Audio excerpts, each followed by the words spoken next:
Bismillahirrahmanirrahim. Assalamualaikum warahmatullahi wabarakatuh. Selamat siang, salam sejahtera bagi kita sekalian. Shalom, Om Swastiastu, Namo Buddhaya, salam kebajikan.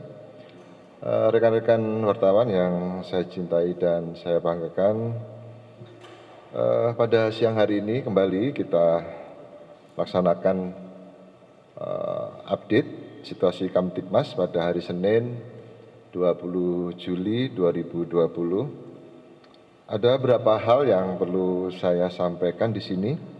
Yang pertama terkait dengan update Laka Lantas minggu ke-29. Sesuai dengan data Laka Lantas bahwa pada minggu ke-28 dibandingkan dengan minggu ke-29 tahun 2020 terjadi penurunan angka laka lantas sebanyak 43 kejadian atau 3,81%. Dengan perincian pada minggu ke-28 tercatat ada sebanyak 1.126 kejadian dengan perincian korban sebanyak 1.322 luka ringan, 138 luka berat, dan 236 meninggal dunia.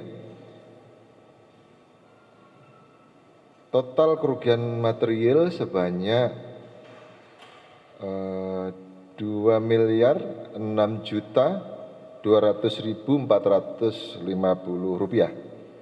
Kemudian minggu ke-29 tercatat ada sebanyak 1.083 kejadian dengan perincian korban sebanyak 1.234 luka ringan, 127 luka berat, dan 224 meninggal dunia yang diakibatkan dari laka lantas tersebut. Jadi untuk kerugian materialnya pada minggu ke-29 yaitu sekitar 1.944.800.000 rupiah. Pada periode minggu ke-29 yang menjadi catatan dari kami terdapat 5 polda yang jumlah laka lantasnya tinggi. Yang pertama, Polda Jawa Timur sebanyak 287 laka lantas dengan rincian 333 luka ringan, 7 luka berat, 62 meninggal dunia, dan kerugian material sebesar 420.400.000 rupiah. Kemudian yang kedua, Polda Jawa Tengah sebanyak 263 laka lantas dengan perincian 296 luka ringan, 2 luka berat, 28 meninggal dunia, dan kerugian material sebesar 180.750.000 rupiah. Yang ketiga, Polda Jawa Barat sebanyak 115 laka lantas dengan perincian 1.128 luka ringan, 27 luka berat, 28 meninggal dunia, dan kerugian material sebesar 242.800.000 rupiah. Yang keempat, Polda Sumatera Utara sebanyak 76 laka lantas dengan perincian 90 luka ringan, 23 luka berat, 17 meninggal dunia, dan kerugian material sebesar 143.700.000 rupiah. Yang terakhir, Polda Metro Jaya sebanyak 69 laka lantas dengan perincian 61 luka ringan, 15 luka berat, kemudian 13 meninggal dunia, dan kerugian material sebesar 157.750.000 rupiah. Kemudian yang kedua terkait dengan penegakan hukum Karhutla di Polda Jajaran. Pada hari ini kita update yaitu periode 1 Januari sampai dengan tanggal 19 Juli 2020 terdapat 78 laporan polisi dengan perincian 77 kasus pelaku perorangan dan 1 kasus pelaku korporasi. Kemudian luas area yang terbakar 329,3475 hektar are. Adapun tersangka sebanyak 86 dengan perincian 86 perorangan dan 2 korporasi yang ditetapkan sebagai tersangka. Terdapat 1 kasus dalam proses lidik. Selanjutnya kasus yang telah disidik ada 24 dengan perincian 16 kasus proses sidik, 7 kasus tahap 1 dan 1 kasus sudah P19. Untuk penyelesaian perkara ada 53 kasus dengan perincian 1 kasus P21 dan 52 kasus sudah tahap 2. Jadi tersangka dan barang bukti sudah dilimpahkan ke JPU. Dari uraian di atas perlu kami breakdown terkait dengan penanganan penegakan hukum Katula pada tahun 2020 ada 8 satwil dengan perincian sebagai berikut. Yang pertama Polda Riau dengan jumlah LP sebanyak 52 kasus dengan perincian pelaku perorangan 51 orang dan korporasi 1 buah. Kemudian luas area yang terbakar 231,8775 hektar are. Dalam kasus ini sebanyak 59 orang telah ditetapkan sebagai tersangka. Kemudian tahap 1 ada 1 kasus perorangan. Kemudian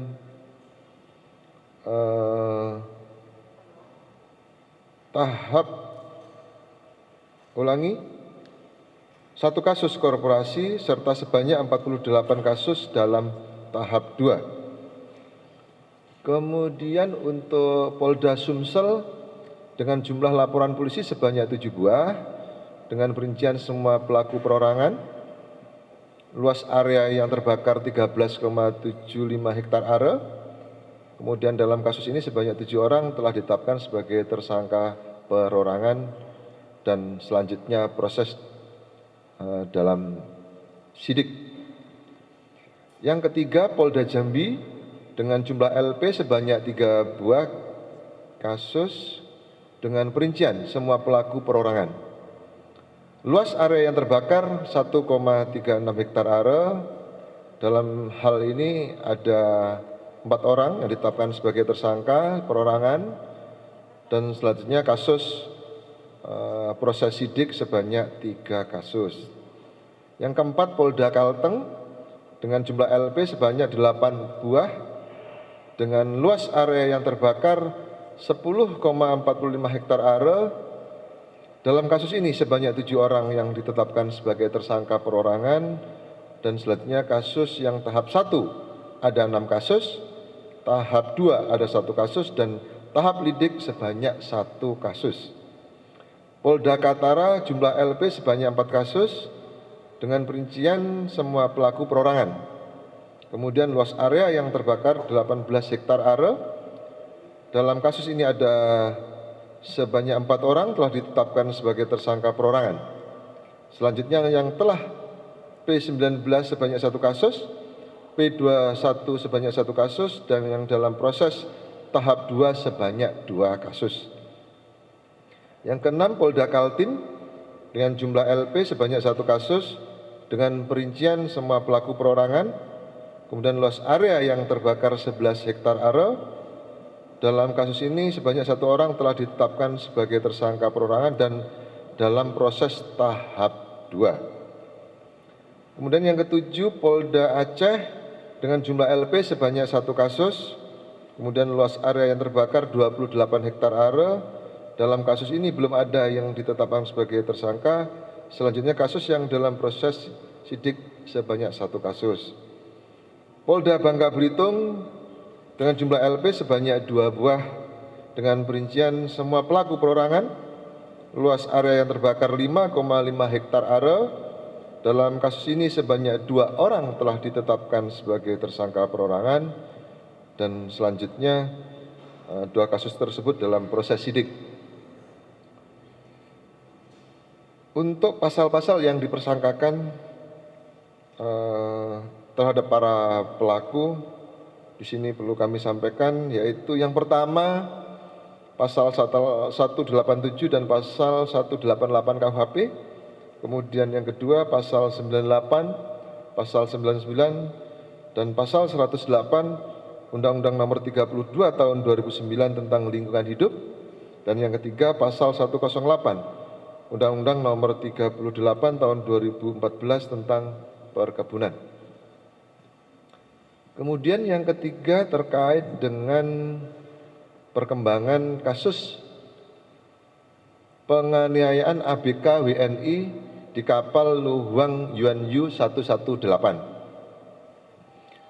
Sesuai dengan dua nomor laporan polisi, yaitu yang pertama LP A98 Romawi 7 2020 SPKT Kepri tanggal 8 Juli dan LP A 101 Romawi 7 2020 SPKT Kepri tanggal 15 Juli 2020 menindaklanjuti laporan tersebut Minggu tanggal 19 Juni 2020 pukul 22.00 WIB.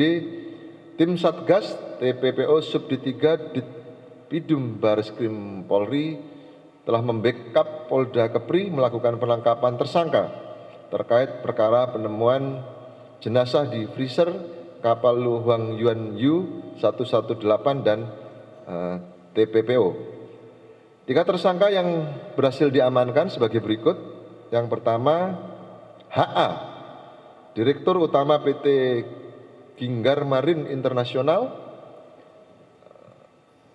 dilakukan penangkapan di Jalan Pala Barat 8, Kelurahan Mejasem Barat, Kecamatan Keramat, Kabupaten Tegal. Yang kedua, TA, Komisaris PT Mandiri Jaya Makmur, dilakukan penangkapan di Perum Gria Satria C2 Dampiak, Tegal. Kemudian yang ketiga, TS, Direktur Utama PT Mandiri Jaya Makmur, dilakukan penangkapan di Jalan Rambutan 4, Keramat, Tegal. Sampai dengan saat ini 3 tersangka tersebut dibawa ke Polres Tegal untuk dilakukan pemeriksaan oleh penyidik Polda Kepri. Selain itu, penyidik juga melakukan lidik terhadap keberadaan tersangka MU, sponsor PT Manunggal Tunggal Bahari, dan LK, Direktur PT Novarika Agatha Mandiri. Kemudian terakhir, terkait dengan perkembangan penyidikan kasus LC fiktif dengan tersangka MPL.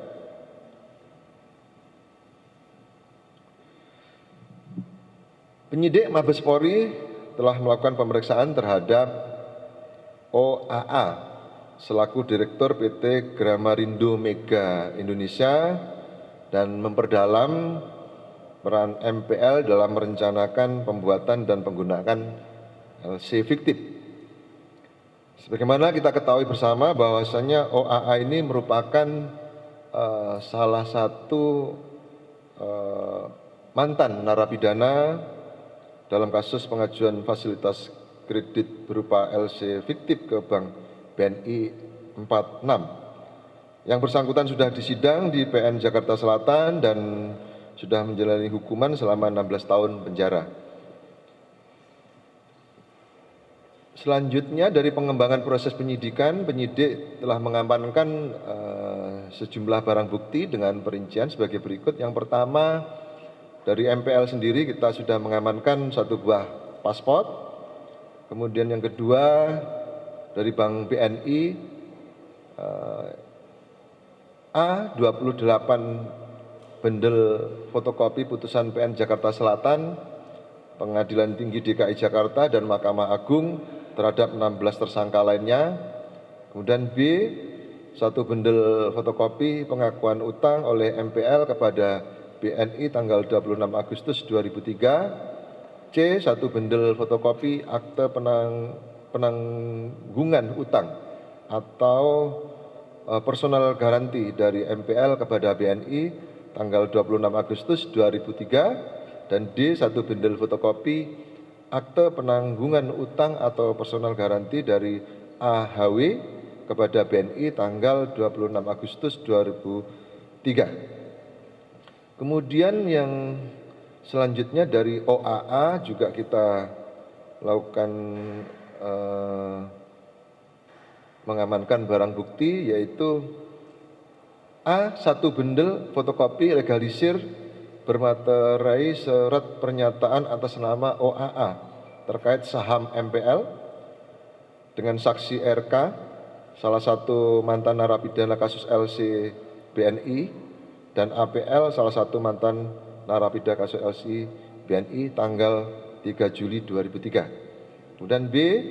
1 bundel legalisir bermaterai surat pernyataan MPL terkait penanggung jawab atas 7 perusahaan yang digunakan dalam kredit LC fiktif. C.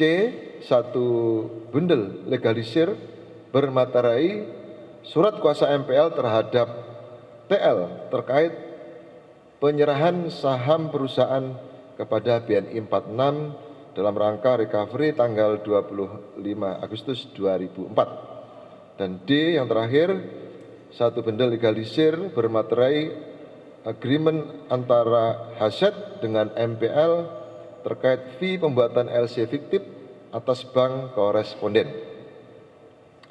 Dapat rekan-rekan media ketahui bahwa pada hari Minggu tanggal 20 Juli 2020 MPL telah menunjuk pengacara dari list yang beberapa waktu yang lalu diajukan oleh Kedutaan Besar Belanda, dan kemarin telah dilakukan tanda tangan kontrak. Namun penyidik masih memberikan kesempatan kepada pengacara hari ini untuk mempelajari kasusnya, dan insya Allah besok akan dilakukan pemeriksaan MPL, tentunya akan didampingi oleh pengacara. Sampai dengan saat ini terdapat 14 saksi yang sudah diminta keterangan oleh penyidik. Kemudian penyidik juga telah melakukan pemeriksaan tambahan terhadap 8 orang saksi dan 1 orang saksi ahli tindak pidana korupsi yang akan dilaksanakan rencananya pendalaman tersebut mulai tanggal 20 sampai dengan 29 Juli 2020. Selain itu, Polri juga akan berkoordinasi dengan Kejaksaan Tinggi DKI Jakarta terkait perpanjangan penahanan dan pembahasan pemenuhan syarat formil maupun material terkait dengan pemberkasan. Tentunya untuk perkembangannya nanti kita akan laksanakan update di kemudian hari. Demikian rekan-rekan untuk update situasi Kamtibmas yang bisa kami sampaikan. Mungkin ada yang mau ditanyakan? Cukup? Apa?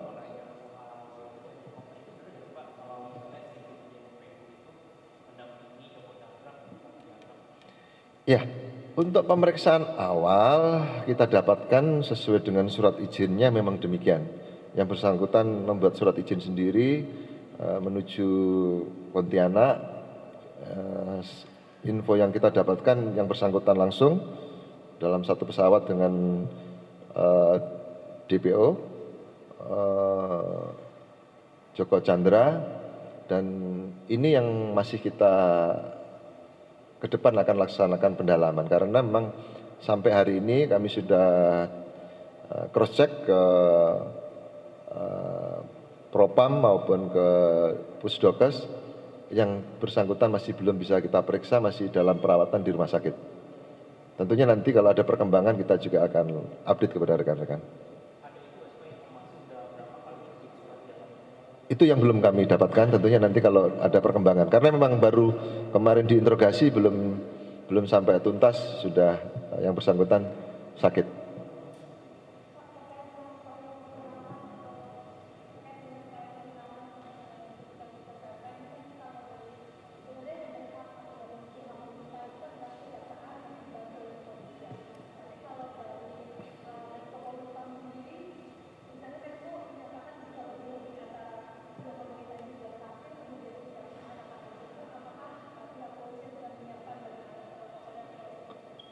Ya, kembali lagi terkait dengan proses penjemputan segala itu, tentunya nanti ada prosesnya.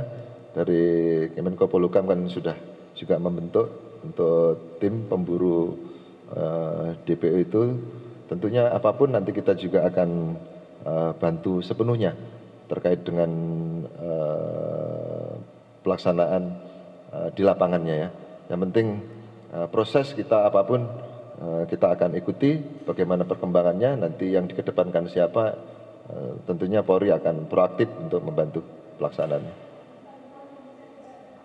Gimana? Ya kita lihat konteksnya nanti, kita lihat konteksnya. Kita kan punya hubungan diplomatis, kemudian hubungan polis to polis, nanti kita lihat ya. Gimana?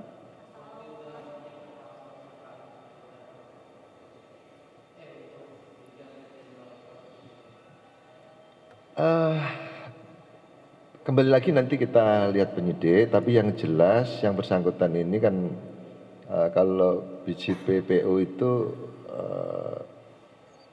sesuai dengan rencana penyidikan, memang yang pertama yang bersangkutan kita kenakan pelanggaran disiplin karena memang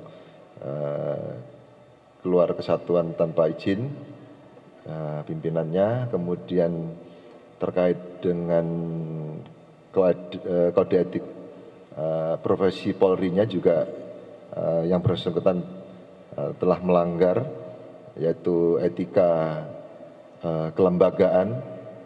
Ya, etika kelembagaan itu yang bersangkutan tidak punya integritas, tidak profesional, proporsional dalam hal ini. Yang bersangkutan tidak pada porsinya menangani kasus itu, kemudian yang bersangkutan telah membuat surat jalan yang palsu, kemudian membuat keadaan palsu bahwasanya seakan-akan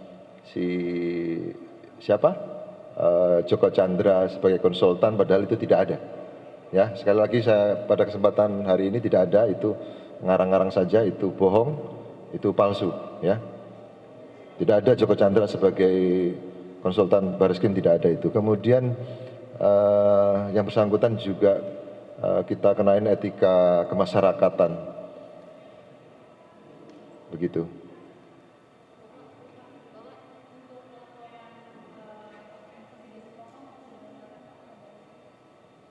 Maksudnya?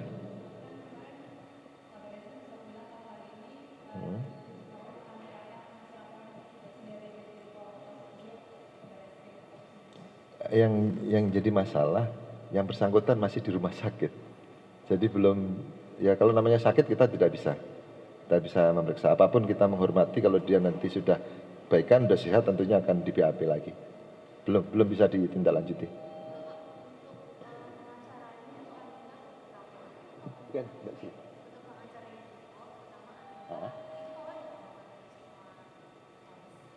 Nanti tentunya kalau dalam proses penyidikannya sampai ke sana, tentunya pasti dipanggil. Siapa yang terlibat akan dipanggil. Ini masih berproses, sabar saja.